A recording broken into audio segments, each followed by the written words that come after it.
questions with what's happening in Haiti. It's been some interesting things that have happened. In fact, we had a visiting president. I'd like us to listen to President William Ruto, where he talked about just how important the mission is and its significance, you know, to us, because it, in fact, behoved a president to make his way to Kenya for some important signing ceremony. Let's watch.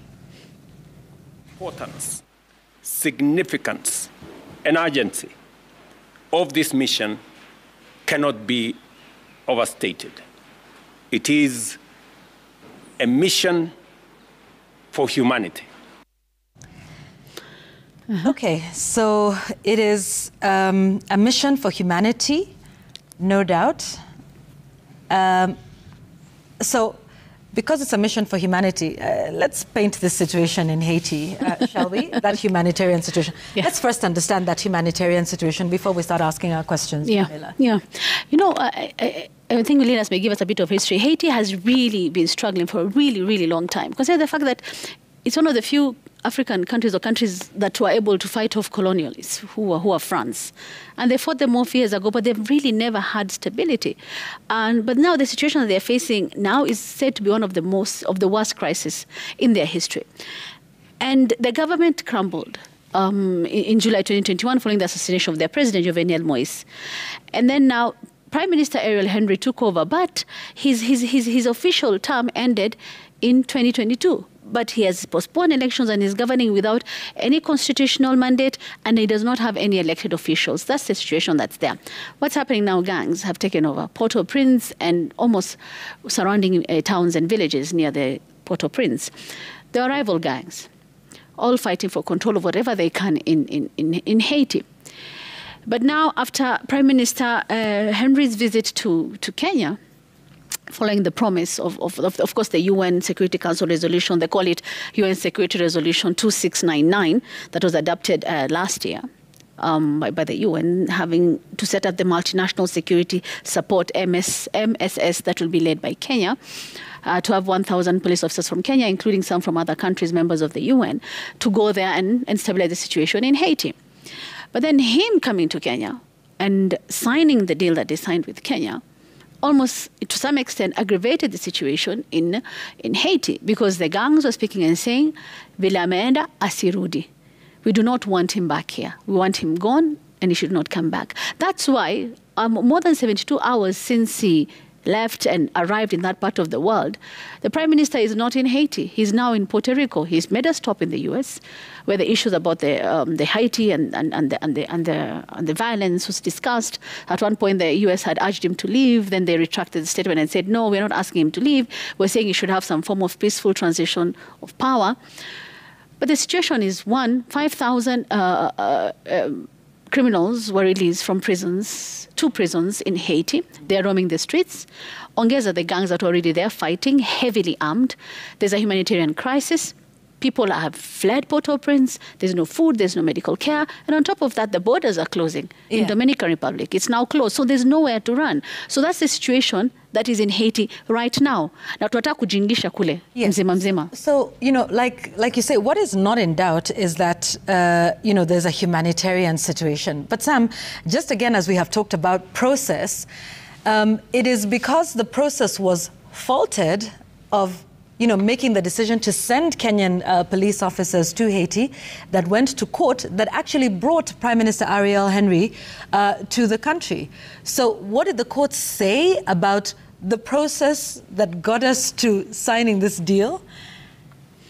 And was this signing of the deal actually curing the issues of process that were brought up by the courts that actually, you know, barred this from happening? Well, that was the effort, because actually President William Ruto explained the process that it had taken, that there had been an appeal. The United Nations Security Council had allowed that Kenya leads an international mission for supporting a security mission. But then, after that, the National Security Council, the Kenyan National Security Council, wrote and said that it was deploying the police to Haiti. And of course, that went to Parliament, and Parliament passed a motion and agreed with the National Security Council. But the High Court said, actually, the Constitution does not allow any deployment of police outside the country by the National Security Council. Mm-hmm. But they also said the Constitution does not in any way bar Kenya or the president from deploying police officers to Haiti. Remember, there had been that conversation that it's only national forces in the name of the Kenya Defense Forces that can be deployed out of the country. Of course, the Constitution is clear that the national forces are Kenya Defense Forces and they can be deployed. Yeah. But the Constitution does not expressly bar the president from deploying police officers. So the High Court said he can actually do that. But there is a law that requires the president, and I'm going to read it, which is Section 107 of the National Police Service Act. It says that in this part, a reciprocating country means any country which the president may, being satisfied that the law of that country contains provisions reciprocal to this part, and that Kenya is or shall be declared a reciprocating country for the purpose of those provisions, by notice. The president may, by notice in the Gazette, declare to be a reciprocating country for the purposes of this part. So a few things must happen. That the president must study the Kenyan law, then study the law in Haiti to see if there are certain provisions in their laws that are reciprocal to what the Kenyan law is. So signing what is signed would mean that he has checked and he is satisfied. But then beyond that, it's not just about his own satisfaction. He has to gazette that decision. Yeah. The last time I checked the Kenya Gazette, I had not seen any notification of what exactly was signed, apart from the press statement that was released by the president and the prime minister of Haiti. But a few questions then emerge in terms of how credible is the prime minister that Kenya is dealing with. There has been many questions raised about the legitimacy of the prime minister, Henry. And it was also part of the conversations in court. But of course, the High Court indicated that indeed it is an important thing for Kenya to do as being part of the international community. But you see, the High Court in Kenya is not bothered by the internal workings of Haiti. Yes. It is bothered by the Constitution of Kenya, the laws of Kenya, and whether they've been satisfied. But there are the legitimacy questions that have been being asked even by people of Haiti, who are living outside that country, including in the US. They've been saying that this gentleman, even constitutionally, he had not been cleared to be prime minister because he was named, but I think 2 days later, the president was killed, so never saw through the process of appointing him. Does he have the authority to really be the person that is signing treaties or agreements between Kenya and Haiti? And if those answers are not known, why is Kenya insistent on this, knowing that too well there are challenges ahead? Let's talk about that legitimacy question for a moment, and we'll shortly hear from one of the gang leaders, rebel leaders, known as Barbecue, in a moment. But you know those issues of legitimacy you raise? He has led the government without a constitutional mandate after the assassination of President Moise. He did not receive parliamentary approval. In fact, Parliament in Haiti stopped functioning in January 2020. In 2021, there was a group of leaders known as the Montana Group that laid out a process for what they wanted, as a new transitional government. They, in fact, elected the former head of the central bank as their interim president. Of course, that fellow has not been recognized by the international community or the Henry government. They've had a dysfunctional justice system. They do not have a Supreme Court in place. So even just to cover ourselves on this issue, which parliament in Haiti approved this supposed reciprocity deal, so that we can then say, who are we holding to account if certain aspects of this deal that we have signed do not follow through? Who is this person? And I'd like us to listen now to, Barbecue, and he's one of those, rebel leaders, and there are quite a number in that country, talking about the legitimacy of Prime Minister Ariel Henry. The country is not run. There is no leader. The population is in famine. People can't go out because of the insecurity. The population is tired.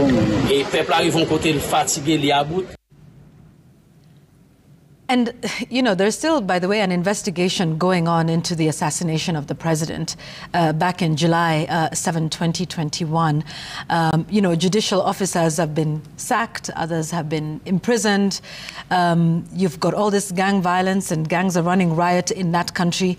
And so, yes, it is a humanitarian situation, and some of the questions have to be asked about, you know, Kenya leading this multinational force,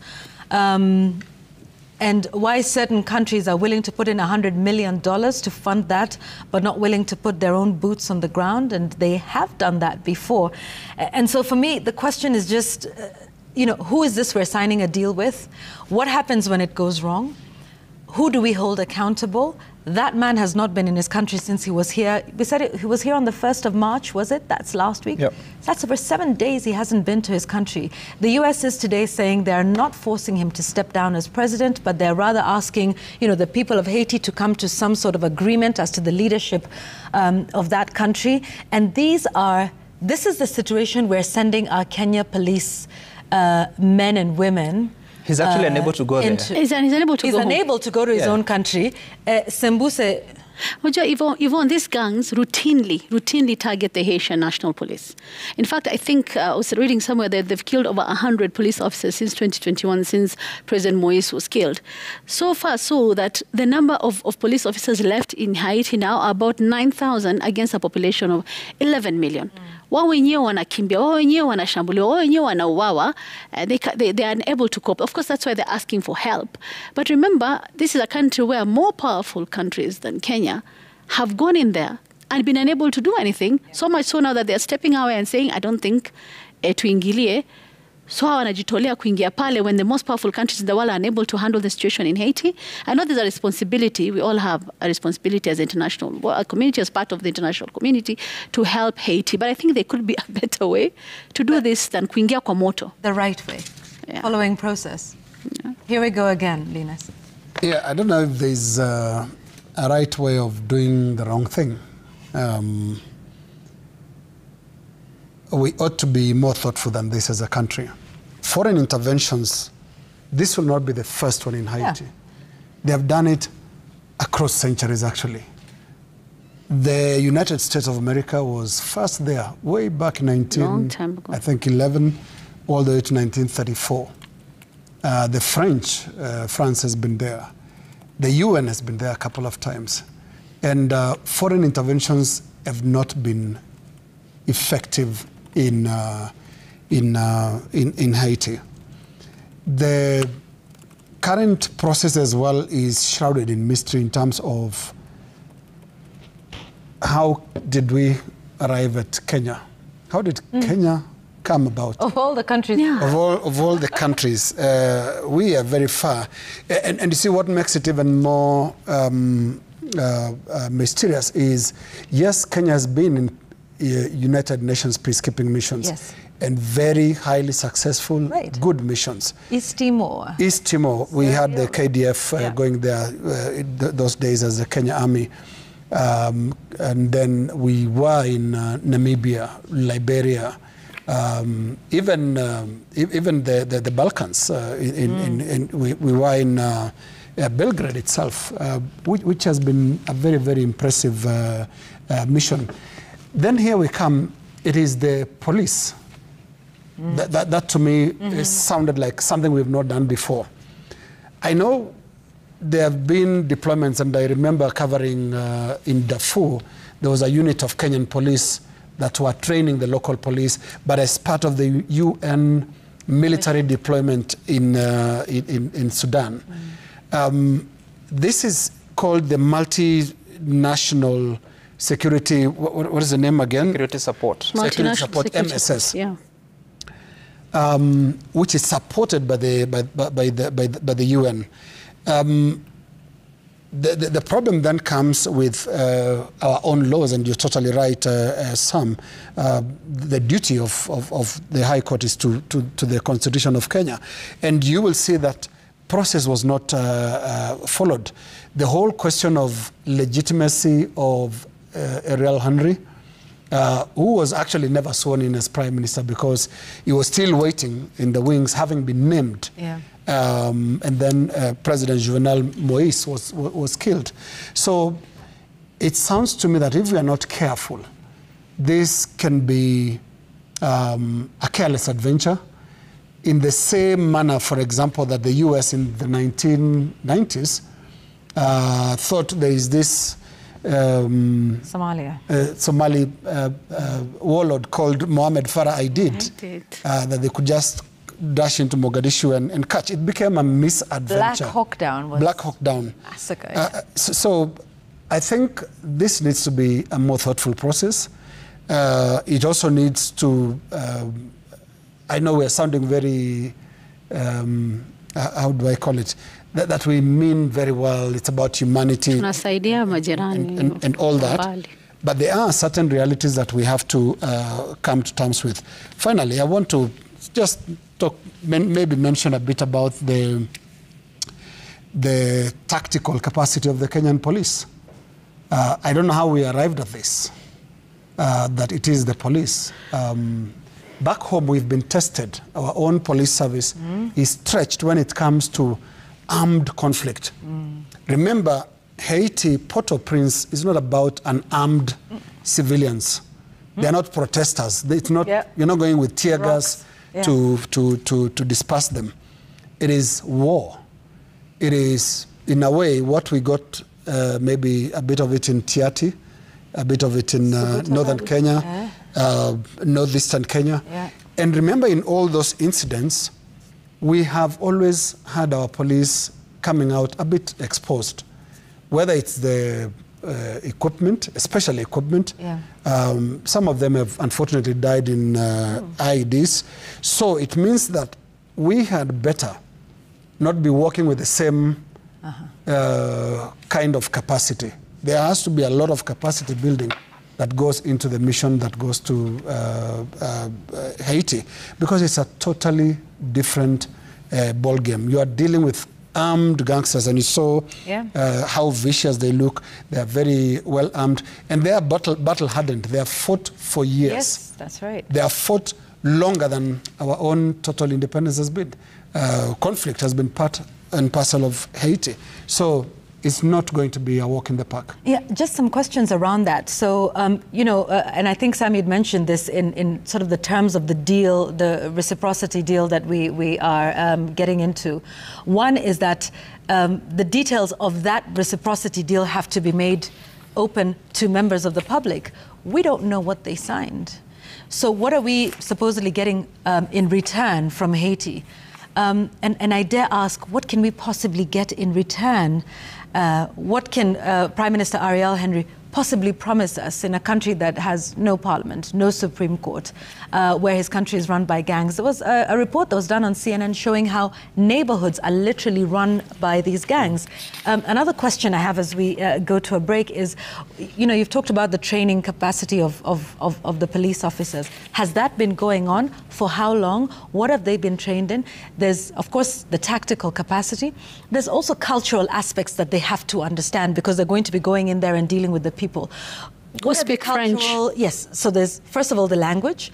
Then there's the cultural understanding of the people, because if you're going in there to restore peace and security, you know, with the people, how do they function? Because, you know, there's also that social aspect that they must understand. Has this training been going on? Do we know? We don't know. What are the contents of that deal? What do we get? What more beyond, okay, sending these police officers, what more is part of this deal? And all of these are questions. Like we said, this show today is all about asking questions. We're not done. We're taking a break. When we come back, we've got more questions on a stadium in the country. Let's take a break. We'll be right back with more.